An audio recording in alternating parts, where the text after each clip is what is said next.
Voilà. Voilà. Toi, en fait, je veux pas t'appeler patron. Là, aujourd'hui, je vais t'appeler patromba. C'est comme ça qu'on appelle au bled. La rentrée qu'il nous a fait aujourd'hui, elle est digne d'un très très grand joueur. Il a montré, taille patron, qu'il a une importance au Real Madrid. Il nous a rappelé qui était le Vinicius de l'année dernière. Il a décapité cette équipe de l'Espagnol. Ces joueurs-là, ils pensaient que Vinicius, il allait pas rentrer sur le terrain. Ils espéraient, ils priaient. Mais il est rentré. Il les a détruits, il les a flingués. Un but et une passe D. Une passe D, mais magnifiquement donnée à Rodrigo.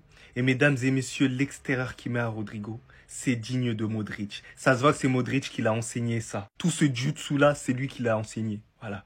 Prince Netero, c'est lui qui l'a enseigné ça. Donc vraiment, cette prestation, elle m'a fait chaud au cœur. Parce que je retrouve le Vinicius que j'ai retrouvé l'année dernière, dont on est tombé amoureux. C'est pour ça qu'on aime Vinicius ici au Real Madrid.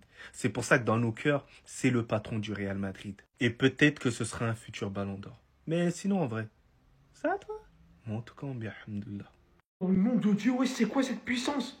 C'est Hulk ou quoi? C'est trop une dinguerie ce qu'il a fait. Déjà, il récupère un ballon super compliqué à avoir. Il se bat corps et âme jusqu'au bout pour essayer de le conserver. Il arrive à le garder sans que le ballon sorte. Derrière, il part provoquer le joueur. Il est logiquement censé le passer. C'est à partir de ce moment-là, hein, le joueur adverse, il commence à le tenir. Vous pensez qu'il va tomber là? Là, vous pensez qu'il va tomber? Bon, là, vous le pensez au moins. Et il va se laisser tomber, hein. Mais une fois qu'il aura atteint la zone de penalty. Et derrière, il offre ce but à Mbappé. Un but qu'il a cherché durant tout le match. Mais ce mec, c'est trop. À chaque fois qu'il rentre, il est décisif. Il est puissant. Techniquement correct, marque des buts de fou. Et d'ailleurs, ceux qui ont vu le match en entier, hein, savent à quel point il aurait joué durant tout le match, mais il aurait facilement marqué un but, voire plus. Vu comment le Real Madrid a bien joué. Non, là, je suis désolé. Ça fait trop longtemps qu'il a mérité une place de titulaire, là. Ce petit m'impressionne trop. Mais sur cette action-là, c'est vraiment trop. Les appuis de fou qu'il a. En même temps, si vous voyez ses cuisses, vous comprenez. Tout se passe tellement comme prévu pour lui, ça fait tellement plaisir. Les tauliers, ils sont là, ils sont en train de jouer, ils font le travail, ils gagnent le score. Derrière nos cracks qui sont sur le banc, comme Hendrik, ils rentrent. Ils marquent, ils sont décisifs, ce qui leur permet quand même d'avoir du rythme, d'avoir de la confiance par-dessus, de leur permettre quand même de se développer un peu. Non, là, on est sur un trop bon mood. Le Real Madrid, on est trop sur un bon mood, là. J'aime tellement, mais tellement cette image, les gars. Elle est si significative de ce qui est en train de se passer au Real Madrid. À l'inverse de ce que beaucoup de médias nous présentaient comme étant une future rivalité entre deux grands joueurs dans la même équipe, bah, l'amitié. Vinicius qui s'arrête jamais d'imiter la célébration de Mbappé, qui joue le jeu et qui lui fait une passe décisive tout simplement. C'était un cadeau, il a mis Vinicius sur orbite. C'est la meilleure position dans laquelle on peut mettre un ailier. Mbappé aujourd'hui qui fait pas un match dingue mais un match altruiste. Il est récompensé en mettant le penalty provoqué par Hendrik. Très gros match de cet homme aussi, Rodrigo, qui finit homme du match. J'ai apprécié, il était dans sa position préférentielle. Il a tenté pas mal de choses. Il a éliminé énormément d'adversaires, bon ce qu'on attend de lui quoi. Et globalement je suis assez satisfait. Le Real Madrid qui l'emporte 4-1 face à l'Espagnol Barcelone. Moi qui pensais que ce match était un piège, finalement non. On réussit à s'en sortir de la meilleure des manières. Et c'est magnifique en fait. On recolle à un point du FC Barcelone qui va jouer demain face à Villarreal. Attention, le piège je le sens. Et globalement comme je vous disais, satisfait. On fait 30 très bonnes premières minutes. Une grosse première période d'Arda Güler que j'aurais préféré voir plus longtemps. Mais bon, les choix de Ancelotti l'ont donné raison. On finit par remporter le match 4-1.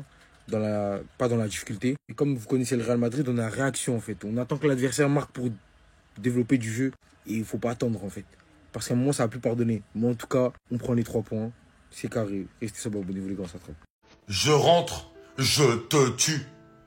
Je rentre, je te tue. Je rentre, je te tue.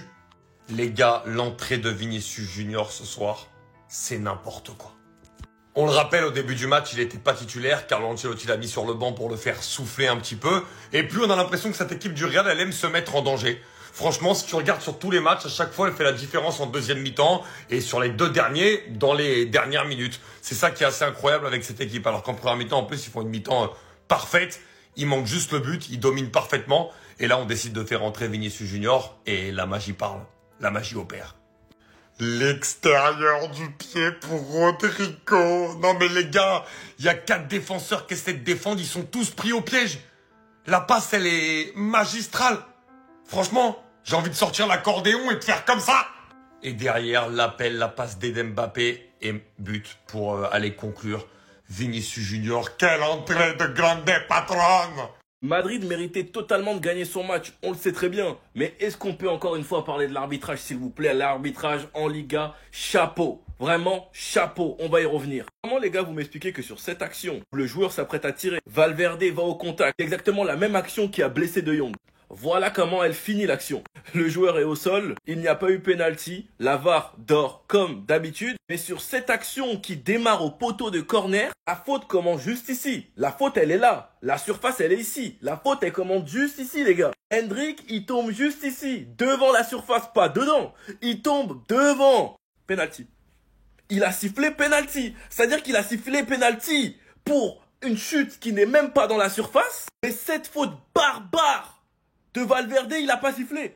Mais les gars, on doit se combattre. Dites-moi les gars, s'il vous plaît, comment on doit combattre dans ce championnat? Comment on doit combattre dans ce championnat? La victoire n'est pas du tout déméritée. Madrid méritait de gagner, c'est pas ce que je dis. Mais l'arbitrage, scandaleux. Sinon, vous les gars, vous en pensez quoi? Ramenez-vous sur la personne, on s'ennuie. J'ai juré, cette équipe, elle est incompréhensible. Je ne comprends pas le Real Madrid. Aujourd'hui, franchement, il faut dire la vérité, ils ont super bien joué. Ça faisait longtemps que j'avais pas vu un aussi beau Real Madrid sur le terrain. Une première mi-temps incroyable où t'as un Arda Güler qui fait le jeu derrière les attaquants épaulé par Modric. Où t'as un bon Garcia derrière avec un bon Jude Bellingham au milieu. T'as aussi un bon Tchouaméni qui joue en défenseur central et qui n'était pas à son poste. T'as aussi un bon Mbappé et un bon Rodrigo qui ont beaucoup raté, certes, surtout Mbappé, franchement, il commence un peu trop raté même s'il a marqué ce soir. En première mi-temps en tout cas. Et là, ce qui devait se passer se passe. Le Real Madrid se fait punir par l'Espagnol Barcelone qui inscrit un but. Et juste avant, ils peuvent en mettre un deuxième. Enfin, ils peuvent en mettre un. Avec une super belle frappe du joueur qui passe juste à côté du poteau. Et là, t'as ce fou furieux qui rentre. Et le Real Madrid est en train de perdre 1-0. Et là, il remonte 4-1. Est-ce que tu te rends compte vraiment son entrée, comment elle a été efficace? Parce que là, franchement, pour moi, c'est choquant. T'as une équipe qui joue super bien. T'as pas un flop. T'as même Carvajal qui joue super bien. Modric, Arda Güler, t'as tout le monde qui joue bien. Mais ça marque pas. Voilà, ça veut pas marquer, tout ça. T'as Vinicius qui rentre et ça met 4 buts. Là, franchement, je suis désolé les gars, mais encore une fois, Vinicius, il a montré que c'est lui le patron du Real Madrid. C'est lui qui décide quand l'équipe doit accélérer, c'est lui qui décide quand faut marquer. Son entente avec Mbappé, faut dire la vérité, ça a commencé de mieux en mieux. On voit que les deux, ils se kiffent, ça fait les célébrations un petit peu. Ça fait marquer l'autre, ensuite c'est l'autre qui se fait marquer. Les penalties, ça commence à les partager. Non, franchement, c'est bon, en vrai, il y a rien à dire. Mais Vinicius, les gars, je suis désolé, mais il mérite le ballon d'or, il est trop fort. Je vous jure qu'à l'heure actuelle, c'est mon rêve de voir Hendrik titulaire au Real Madrid. Là, il vient encore de rentrer en jeu. Encore une fois, il est décisif. Par contre, faut dire la vérité, le défenseur, je crois qu'il a fait la pire action défensive de l'histoire de l'humanité. Hendrik t'élimine grâce à un compte favorable. Il passe. Tu l'attrapes hors surface. Lâche-le. Lâche-le quand il rentre dans la surface de réparation. Le frérot, il a tenu sur 3-4 mètres. Il lâche quand il est dans la surface. Mais ça y est, penalty. Grâce à ça, Mbappé va marquer son but ce soir, qui va d'ailleurs célébrer avec Hendrik. Qu'est-ce que j'aime ce petit. Je vous jure que depuis cette histoire de Bobby, à chaque entrée en jeu, il est pertinent. Il provoque, il a envie de jouer, il a envie de marquer. Aujourd'hui, encore une action, il fait une passe à Mbappé. Talonnade, il frappe en l'air. C'était kiffant. Le Real Madrid qui gagne 4-1 face à Espanyol. Le résultat a pris du temps à se faire, mais il a été là. L'entrée de Vinicius qui a été décisif. Un but, une passe D. Et notamment avec ce fameux extérieur du pied qu'il a beaucoup tenté. Et aujourd'hui, ça s'est fini en passe décisive. Voilà. Il a beaucoup fait cette saison. Il y avait personne à la réception. Aujourd'hui, Rodrigo, il était là. D'ailleurs, un Rodrigo qui enchaîne les bonnes performances, c'est top. Non mais c'est qui lui? Non mais lui c'est qui les gars? Il a 17 ans, je vais dire les termes, je m'en fous même si on est sur TikTok. Il en a rien à foutre. Il en a rien à foutre. On lui donne des poignées de minutes. Le mec il a dû rentrer sur 5 ou 6 matchs, il a joué au total 25 minutes. Non mais rendez-vous compte. Et il arrive à avoir 2 buts et avoir provoqué un penalty. J'ai jamais vu un mec avec un ratio de temps de jeu aussi faible et qui fait autant de choses et qui arrive à avoir un impact aussi décisif. Les gars, regardez sur le penalty, j'avais jamais vu ça de ma vie. Il se fait accrocher, regardez la surface de réparation, elle est même pas là. Et il va tenir jusqu'à arriver dans la surface de réparation. Et il tombe dans la surface de réparation et penalty pour le Real. Non mais... non mais les gars, je vous jure, Bobby, il est exceptionnel les garçons. Moi, un petit de 17 ans qui a autant de cran, qui a autant d'ambition, qui a autant d'ego, j'aime ça. Grande Bobby Hendrik. Victoire 4-1 et franchement que je suis heureux. En termes de jeu, tout a été bien respecté. Vinicius est rentré, Vinicius a fait les différences, a fait mal encore plus à cette équipe de l'Espagnol Barcelone. Un but et une magnifique passe décisive en direction de Rodrigo et il arrive à mettre son but. Rodrigo, performance tout simplement stratosphérique. Lors de la première mi-temps, on a pu voir qu'il était à l'aise sur le terrain parce qu'il jouait effectivement à son poste. Donc sa relation avec Bellingham, Kylian Mbappé et Arda Güler se faisait assez aisément. En deuxième période, il est passé plutôt à droite et c'était plutôt bon aussi. Il contribuait bien au jeu. Arda Güler, son match a été hyper intéressant aujourd'hui. Vraiment, en termes de jeu, il a su fluidifier et rajouter cette touche de créativité. Bellingham, malgré ces images qui m'ont fait peur, et honnêtement, tu dois aller te faire soigner au niveau de l'épaule pour qu'on n'en parle plus. Ton match a été tout simplement impeccable aujourd'hui. Franchement, ça a été mon meilleur madrilène sur 90 minutes. Il a un volume de jeu, que ce soit offensif et défensivement aujourd'hui. Il a fait pas mal de récupération de balles. Il était intéressant sur cet aspect-là. On sent vraiment que c'est l'un des gros leaders du Real Madrid. Alors lui, c'est un buffle, c'est un taureau. Sur le terrain, il récupérait tous les ballons. Il a apporté aussi offensivement. Et d'ailleurs, il nous a mis une frappe qui m'a fait peur carrément. Carrément, j'ai entendu le bruit de la balle à travers la télévision. Et derrière moi, t'as Modric, aka Netero.